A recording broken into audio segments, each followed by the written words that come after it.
Hello, everybody. Welcome. My name is John Matthews. I'm Senior Legal Counsel at the Justice Collaborative. And this is the first episode of The Briefing brought to you by The Appeal and Now This. Today, we have a very special guest who needs no introduction.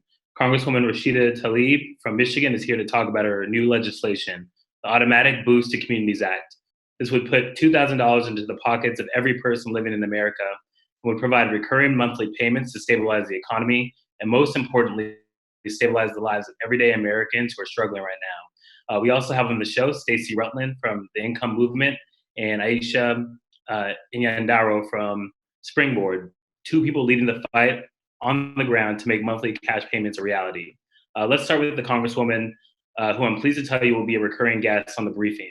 Congresswoman Tlaib, over 100 local elected officials, these are city council members and county commissioners from the most populous regions of the country, wrote a letter to Democratic leadership and asked Nancy Pelosi to make sure the monthly cash payments are part of the next relief packages.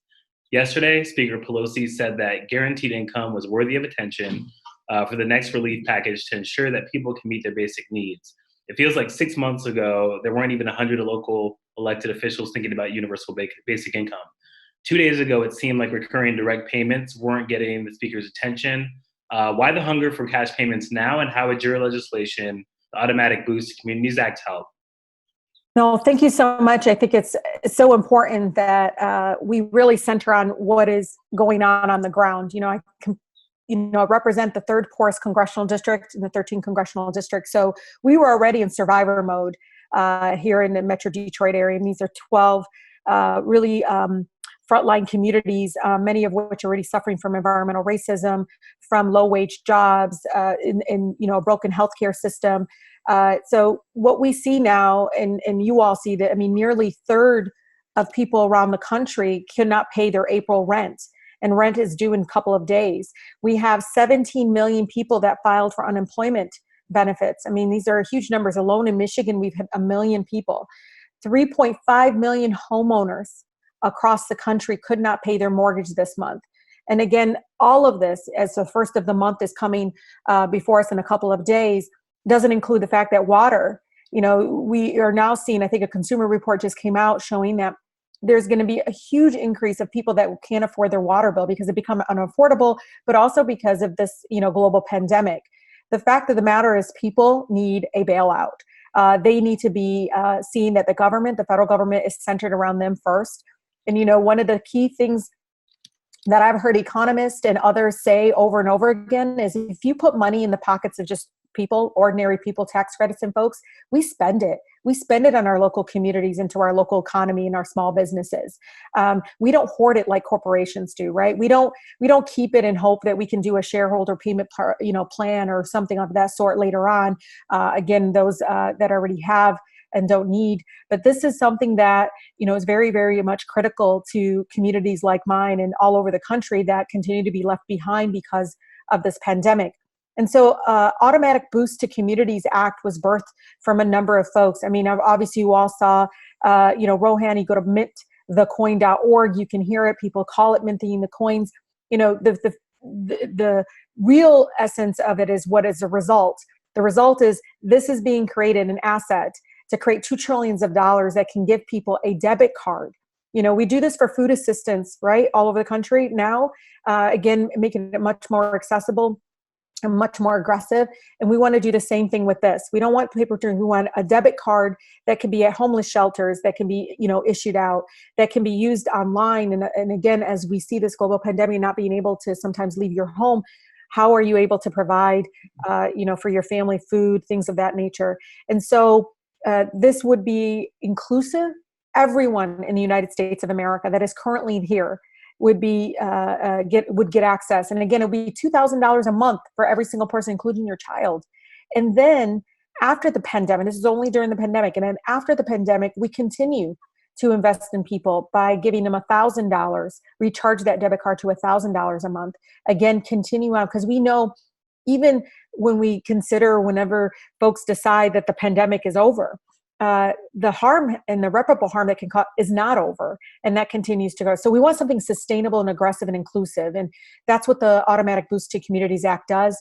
And I'm really, really thrilled to be working with some incredible advocates like Rohan and others around the nation that have been talking about this even during the Obama administration as a possibility. And what I truly love about this proposal is it doesn't leave my children, my two boys, or any other generation stuck with a bill to have to pay for something that, again, was no fault of their own. And minting those coins is how we do it. That's awesome. So can we dig in a little bit? Can you explain, why a debit card as opposed to what happened in the last stimulus, which is, either direct deposit or check to folks? It's for many of you advocates on the phone and others. And I mean, majority of our neighbors are unbanked and underbanked. I think we need to really talk about that. I know many of my neighbors don't have direct deposit, and they're going to get a check possibly in 10 weeks, hopefully sooner. I mean, but we've seen the previous approach of previous administrations, the federal government not being able to get people checks in the mail for almost months. And so we want to prevent that from happening, but we also want something, again, that can be used by folks online and so forth. I know I fought so hard for so many of my neighbors, especially in Detroit, to even work with Lyft. And many of them didn't have credit cards, but they had, these rechargeable like Visa cards and things that they buy from their local pharmacy. And they were still able to use it. I want something that it can be used for people to take care of themselves with. And not have to worry about them being underbanked or unbanked. And really, what's happening in the banking institutions, we all know this, they get charged fees and all of these other things. I don't want that to happen. This is public money that needs to go in the pockets of people, and no one should be able to profit off of that. And so somehow taking that element out of it, that for-profit scheme that's involved in that, and that's unfortunate, but it's true. We need to take that out of the mix and really, really invest in people. And that's how we do it. And again, I think debit cards are transformative. It takes, I think, 3 to 5 cents to process it, to get a debit card. It takes $1 or more to get those checks in the mail. And it's just not working for people, especially in communities that are vulnerable and unbanked. Definitely. So we've seen some recent polling where a majority of Americans support recurring payments. And Ioana Marinescu had some commentary in the appeal recently. And it really shows that this isn't a Democratic or a Republican issue. There's broad support among people living in America. So recent polling indicates that nationally, 66% of the public prefers receiving recurring payments to one-time payments. This includes a majority of both Democrats, 77%, and Republicans, 52%. 68% of the public prefers receiving a preloaded debit card to a deduction on next year's income tax. This includes a majority of both Democrats, 73%, and Republicans, 65%. 88% of those polled nationally agreed that those making less than $30,000 per year should be eligible to receive full amount of direct payments from the government. So, my question is, what's the holdup? Why didn't we see direct monthly payments in the last package? And how do we, fight to get them in the next package? It's unfortunate, and there's always the question of why. If we get hung up on that, I do feel like it will bog us down to not acting. It's very clear. The process has been tainted. Corporations have been able to get ahead of people. And you saw that in the last previous packages that really are not going, to be able to save people's lives or to really combat something that is completely out of control of these corporations. This is a global pandemic, a virus that touches every single sector of our country, in our world.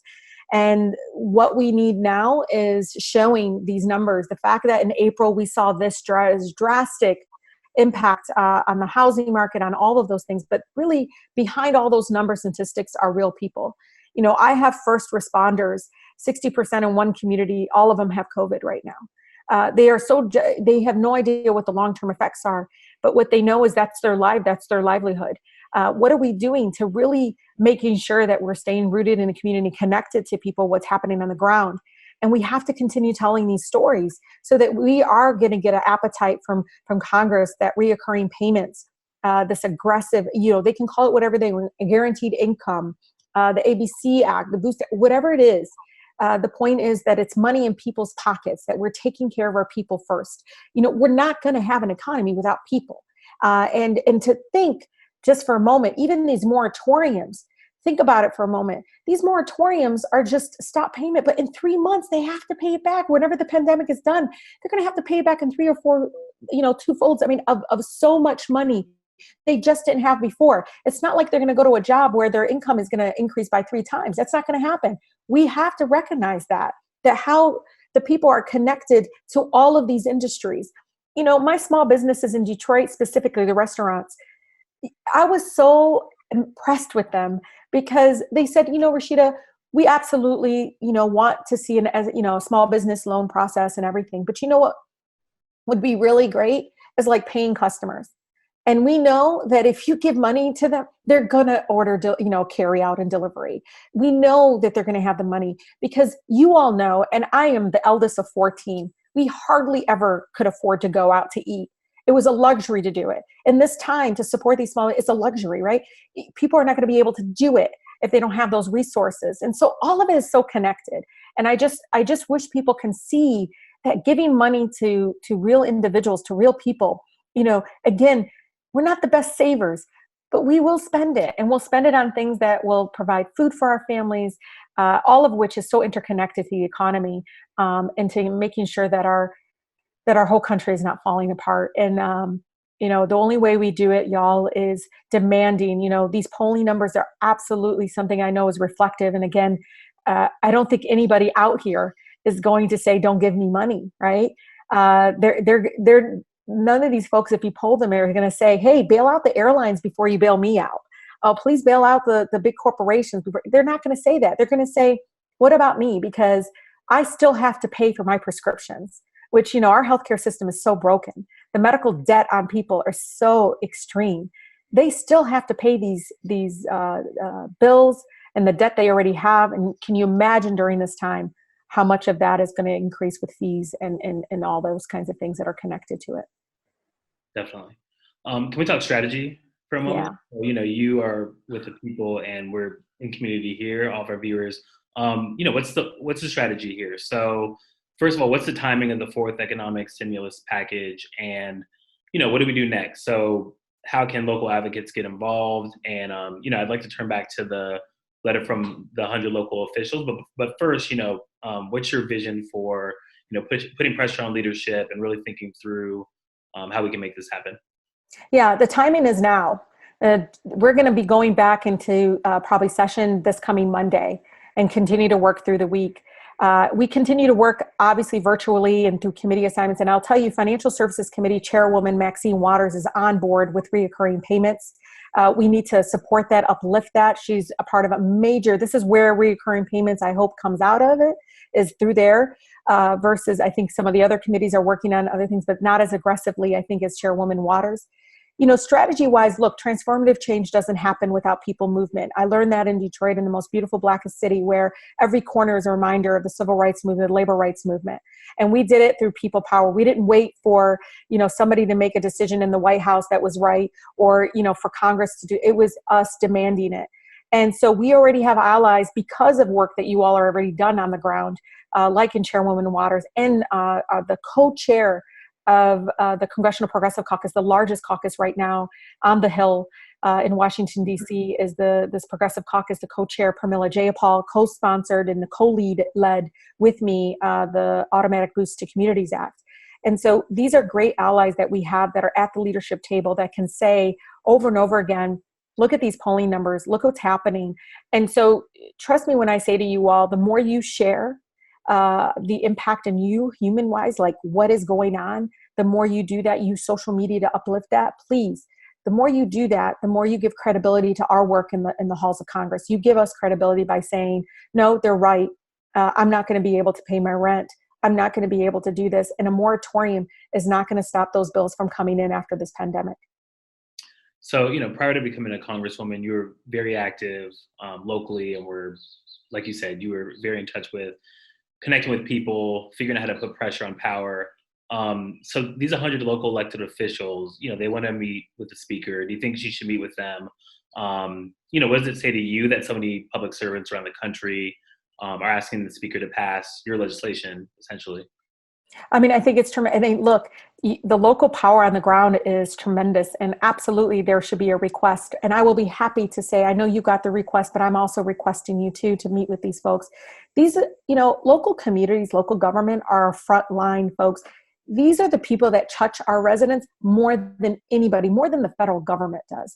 We send money, we do all these things that we do on the federal level, but who actually has to implement it? Who actually really has to combat COVID is the local governments, is those folks that depend so much on us supporting them, but they're the ones who have to answer those calls. They're the ones that, can never go away. I always continue to say this.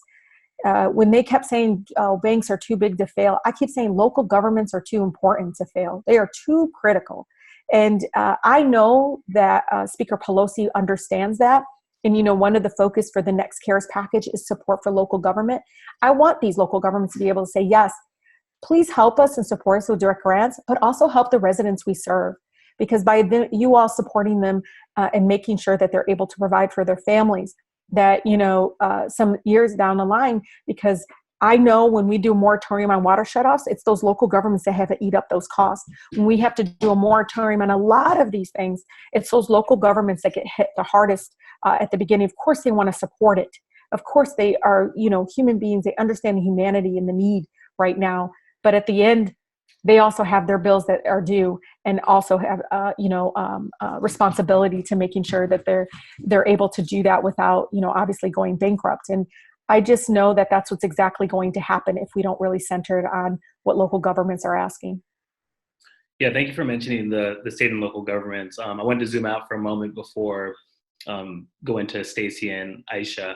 If there's going to be a recurring cash payment in the next stimulus package, that means there needs to be a next stimulus package, and that's even under debate. So Speaker Pelosi said there needs to be one. Mitch McConnell has said that it's not time for a new package. If the Democrats can pass a relief package through the House, how does it go to the Republican-controlled Senate, where Mitch McConnell is opposed to it? It seems to me that President Trump's interests are aligned with the speakers and the House in some ways, because the economy is nearing a Great Depression era. The unemployment rate will exceed Great Depression levels. Sorry, this is a long question, but doesn't Trump need these payments to stabilize the economy as we head towards November 2020? Absolutely. Look, the disconnection, I think, of the Trump administration and the Senate, and even some of my colleagues in the House, is real. Majority of them are millionaires. They will never truly understand the human impact of what's happening right now. My folks were living check by check, barely. And that's where we all come in, and we push back, because, doing nothing, as Mitch McConnell wants to do, just do nothing. That's not an option right now, and we can't allow them to be an option. We have to expose the truth, and the truth of the matter is, they are working for the wealthy and the very few, and this is where Democrats and Republicans can truly come together. Because I think, if anything, we all want to be able for our government to work for us, for the people first. And that's where we really need to be able to do the grassroots work. That's why the local government letter is so critically important. Much of these local communities are nonpartisan. They are in Republican and Democratic districts. And these are the folks that I know can get that message out to our residents at home and say, we need you to advocate and get these senators to wake up and understand that this is critically important right now. Thank you so much. Is there anything else you want to add about the ABC Act? Just, for our viewers, some takeaways. We'll go back to it, but just, want to make sure folks leave with a good understanding of what's happening. That it's possible. And I feel it. And I know you all understand, we have to have an aggressive, inclusive approach to this pandemic. And this is an option, and an option that doesn't leave generations, our children, our grandchildren, to have to pay the cost of it.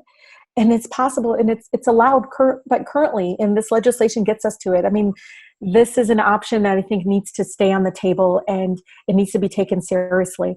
I know, if it wasn't Grace Lee Boggs or Mother Lila Cabell in Detroit that didn't teach me that those that think things are impossible, those are the ones you got to find the ones who know that something like this is possible. And look, people never thought someone like me could ever serve in the United States Congress, and I didn't take any corporate dollars, and I still won. So the possibility, when you organize people on the ground to get something like the Automatic Boost to Communities Act, it shows you that how much power we have, even though we're not the billionaires and we don't have those resources and we don't have the special interest groups and so forth. We have us, And to me, that's the biggest power that they can never, ever try to deteriorate or try to take away from us. So please fight for not only the ABC Act, but fight for the frontline workers, fight for your neighbors, show up for each other this year in a way that is so powerful and bring so much truth to power and for folks in Congress to finally listen. Definitely. And thanks so much for fighting for us and for the future. I see your sons. I'm big fans. I've been listening to the stories. Tell them I said I will. Thank you so much. So next I want to introduce Stacy Rutland. She's director of the Income Movement. Stacy is co-founder of Income Movement, an organization with the mission of moving basic income from a radical concept to a mainstream, politically viable solution that will shift our economy to be more humane and just. Stacy brings a background in history, economics, and education to her work in the basic income space. Prior to Income Movement, Stacy co-founded Particle, a user experience product design company where she led the strategy and design of products for Fortune 500 companies like Intel, Samsung, DreamWorks, and Jaguar Land Rover. After leading fundraising events and technical volunteer teams for the Andrew Yang presidential campaign in 2019, she saw the need to establish an organization with the mission of fighting for basic income and building a national movement. Stacy, can you talk a little bit about your transition and let all the viewers know like what the response has been to the Income Movement and the broader basic income organizing effort?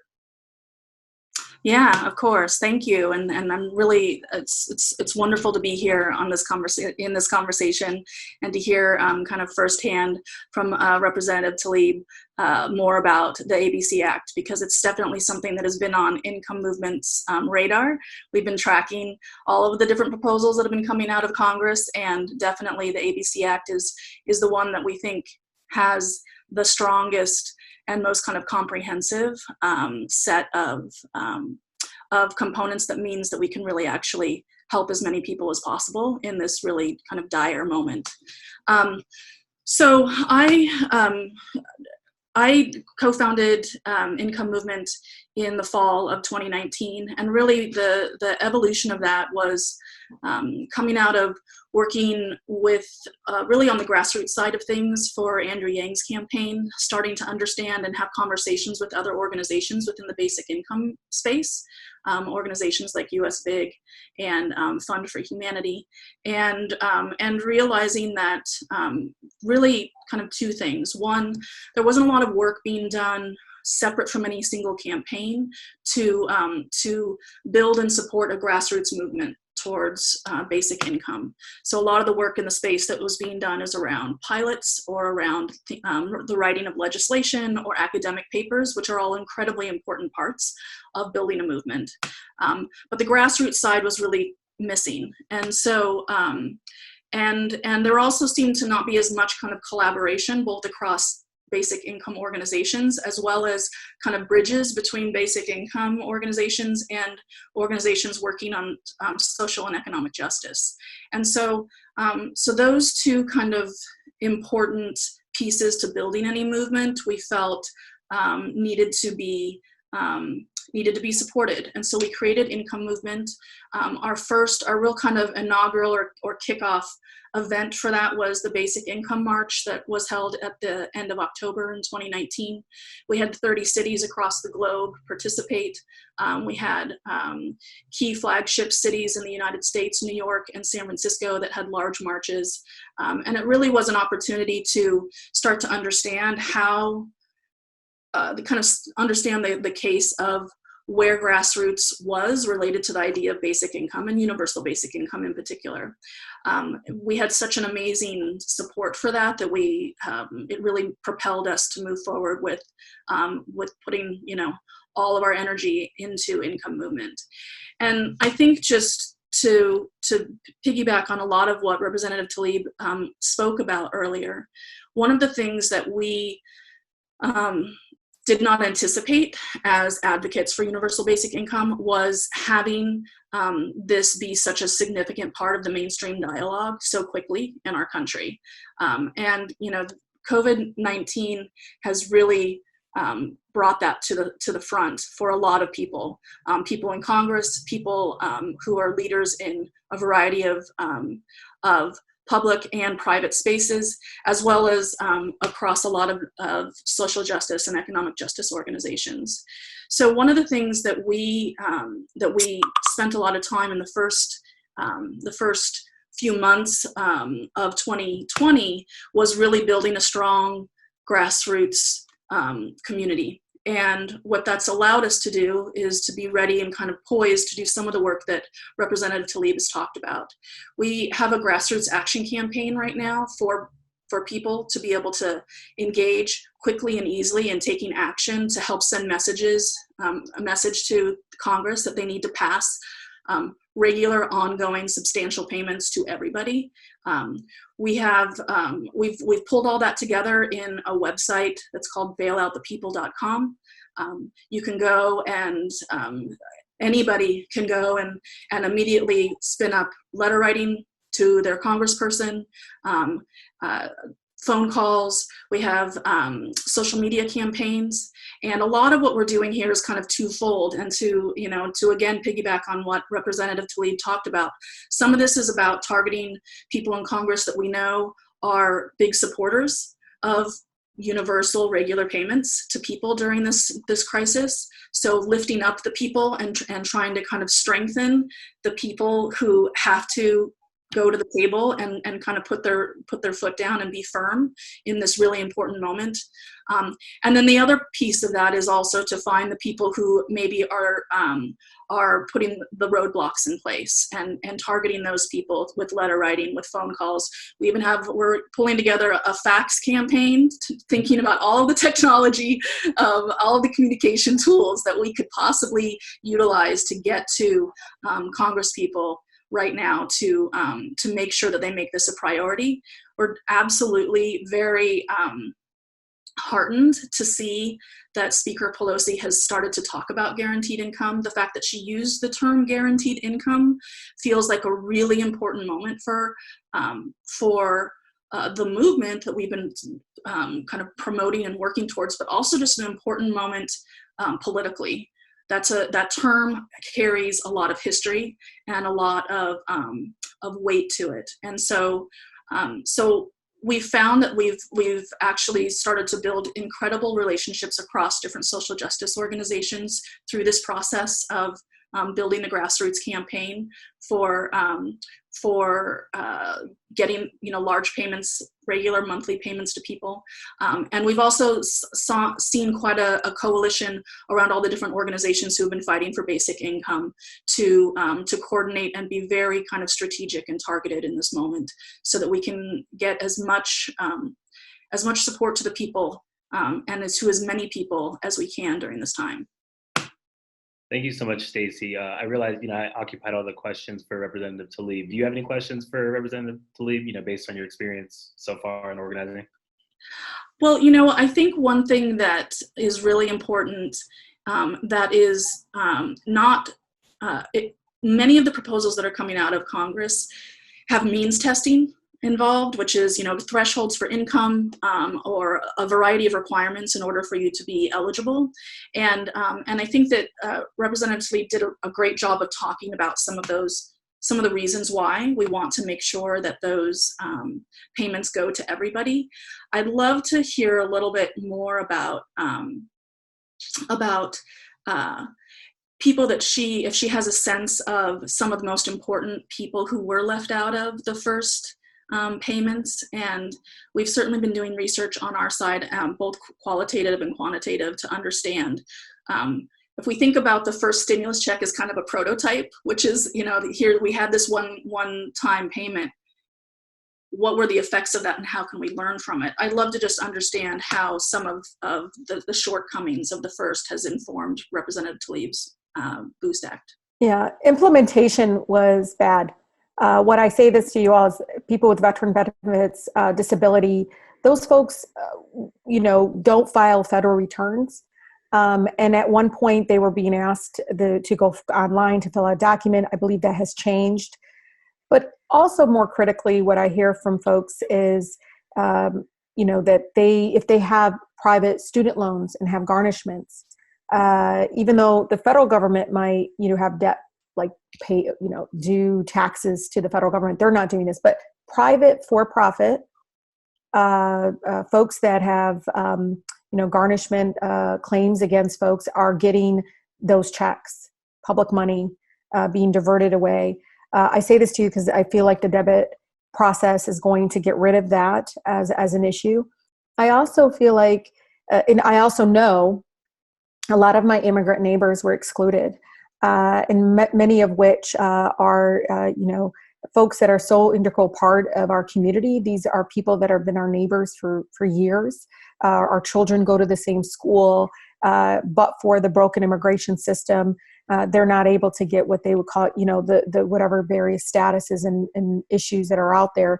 But as a former immigration attorney, I just know how deteriorated the last 2 decades of immigration law, just does not work for our country, nor does it work for the millions of people in our country that are undocumented, but still are very much part of us. And, this coronavirus, again, these are folks that live and work in our communities.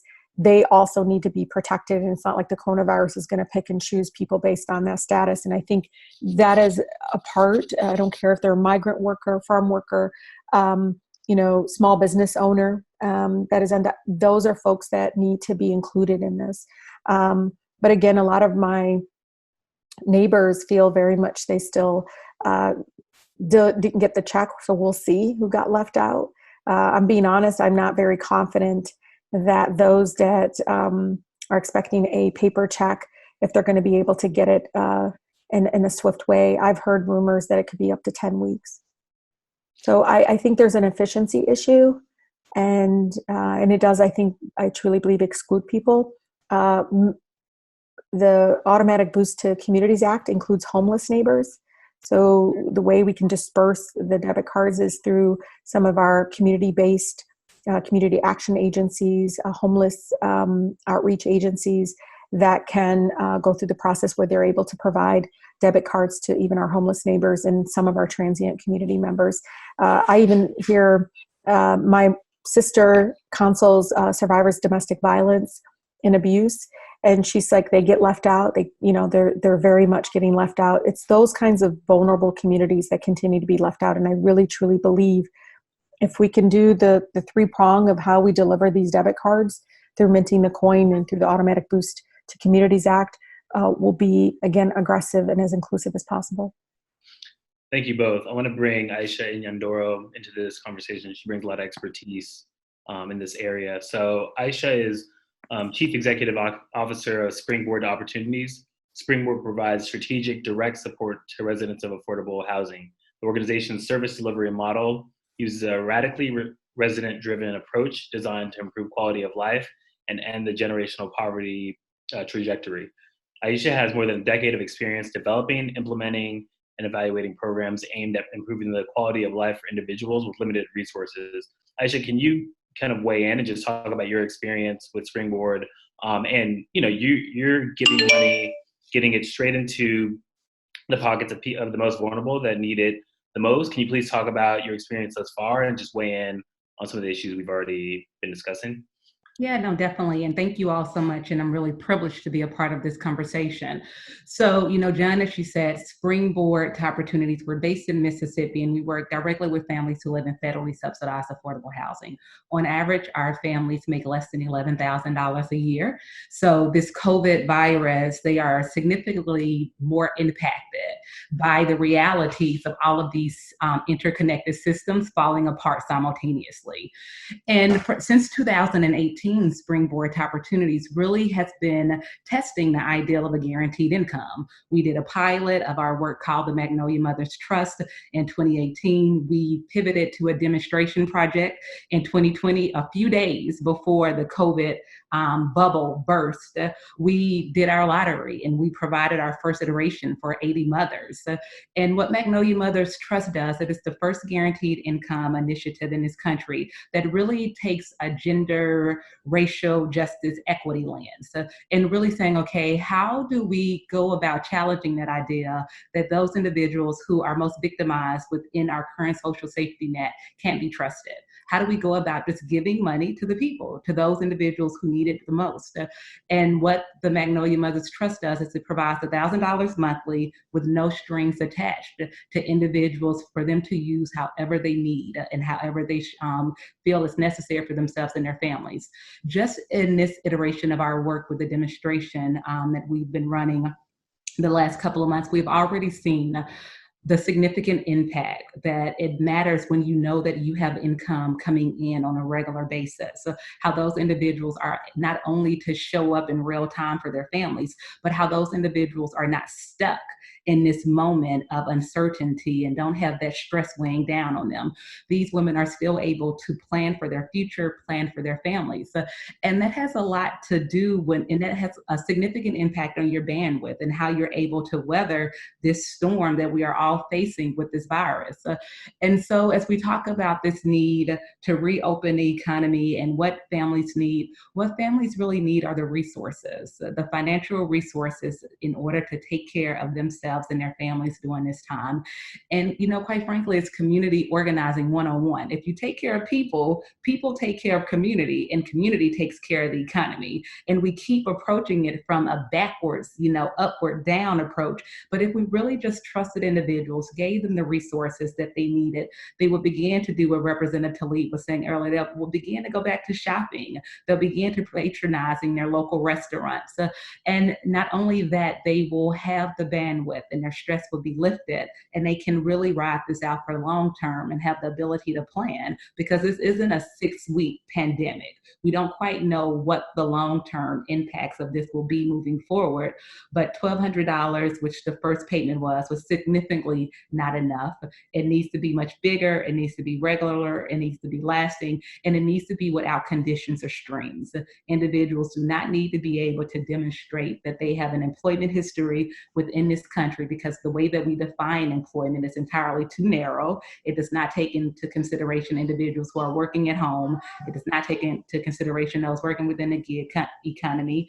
And not only that, it doesn't take into so many individuals who are working and being paid under the table. So we have an opportunity to really pivot and be a country that in the face of a crisis, we are saying that we're going to lead with empathy and grace and give individuals what it is that they need.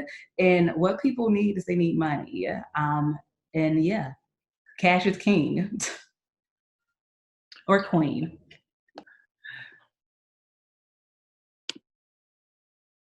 I'm sorry, I lost my video for a second. Can you guys see me and hear me? Yes. So Aisha, I want to follow up. Thank you for mentioning community and this issue of trust. I want to turn back to some of Speaker Pelosi's comments regarding guaranteed income. Some follow-up she had, these questions were, are we getting our money's worth? I think we have to look at that too. How is the money being spent? With all the best intentions in the world, but nonetheless, we want the money to go where it needs. And I want to ask you and any of the panelists can weigh in. How much do we need to worry about how the money is being spent? And Aisha, I think you're really well positioned to answer this, because I'm sure you got these questions all the time, these questions about accountability and control. Can you please just talk about, do we care? How much do we care about this? And what people are going to use for, whether that's basic necessities or, just spending on things that make them happy.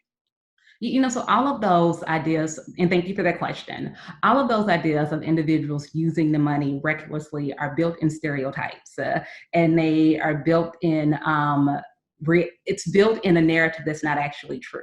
All of the data that talks about universal basic income or guaranteed income shows that individuals use the money to take care of their basic needs and to take care of the needs of their family. And our research at Springboard to Opportunities in doing this work has demonstrated just that.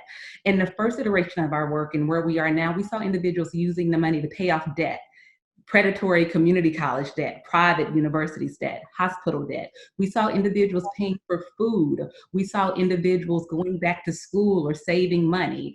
And so this idea that in the midst of a pandemic that we are still concerning ourselves with how individuals spend their money, and especially in a country where we know that the majority of Americans do not have $400 saved for an emergency, is an asinine idea to me.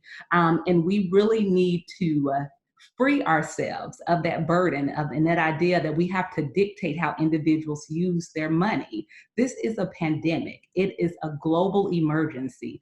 Individuals will use the money to do what it is that they need.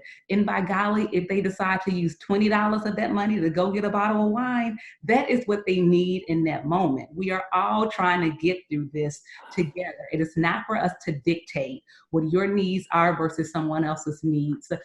That's capitalism. That's the patriarchy. We have an opportunity to leave that behind us. And not only do we have an opportunity to leave that behind us, we have an opportunity to actually lean into data and let the data be our guide. And with this regard, whenever it comes to universal basic income and guaranteed income, all of the research by and large shows that individuals use this money to address their needs, their immediate needs and their future long-term needs. And that's what we need to lean into, that reality of the narrative.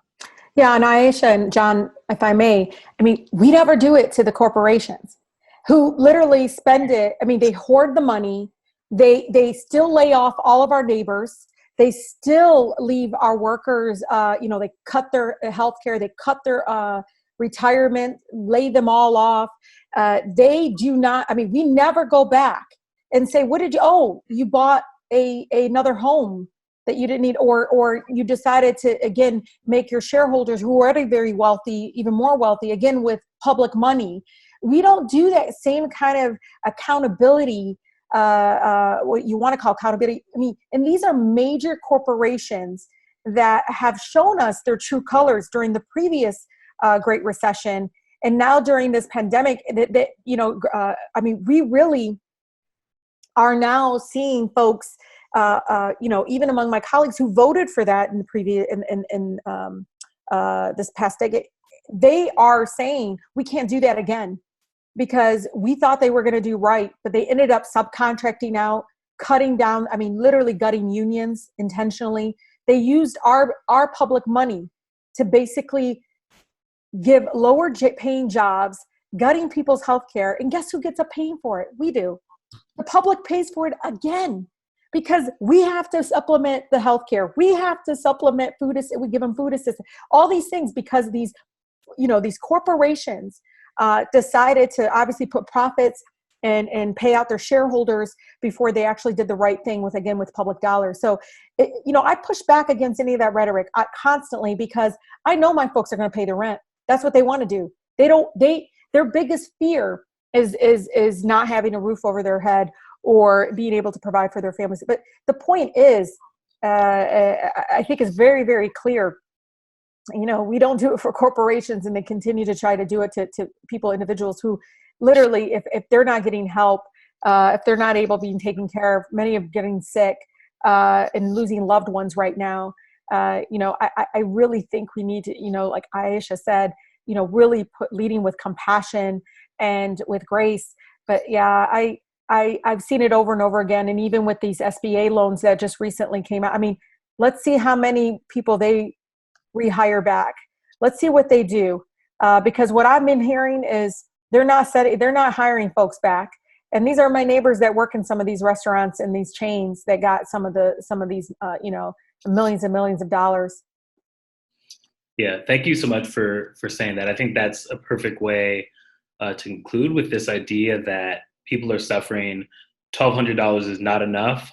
Thank you so much, Representative Tlaib, for describing what the Automatic Boost to Communities Act does, creating $2,000 of preloaded debit card for every person in America to be recharged with $1,000 every month until 1 year after the pandemic ends.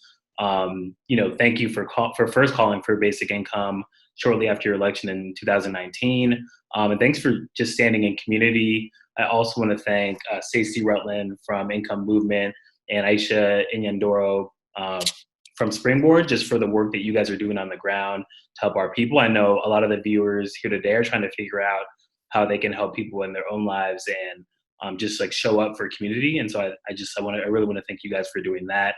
I also wanted to break some news, which is related to the issues we're all talking about. And I wish we had another hour to discuss all this, but we're going to get you guys back. So breaking news, we had a big idea from Senator Elizabeth Warren and Representative Alexandria Ocasio-Cortez. They're proposing a new bill the Pandemic Anti-Monopoly Act, which would place a moratorium on mergers of the largest companies. And for the first time on this show, we can share that we have new polling data from Data for Progress and the Justice Collaborative Institute. The coronavirus crisis has created the conditions for a massive wave of corporate consolidation. Corporate monopolies and private equity firms are planning to take advantage of the crisis by gobbling up struggling smaller businesses. And really, that's just unacceptable, right? For all the reasons you guys were stating. These are people that are in communities that have been working every day to power the economy, right? And so concentrating corporate power through mergers and acquisitions undermines the power and wages of these workers, guts our communities by destroying small businesses, creates fragile supply chains that can't deliver essential goods and services in a crisis like the one we're facing now, and really undermines our country's ability to produce the things that we need. For example, consolidation in the healthcare industry is part of the reason we're facing a potential shortage of hospital beds and ventilators during this pandemic. Polling shows that a majority of Americans support a temporary merger ban. Our polling shows 72% of voters nationally support an anti-monopoly merger ban, with nearly identical strong support from participants by party, education level, and region. No demographic, whether gender, ancestry, education level, or party oppose the measure. On the right, Senator Josh Hawley, too, is calling for much stronger antitrust enforcement and is Getting Back America to Work proposal.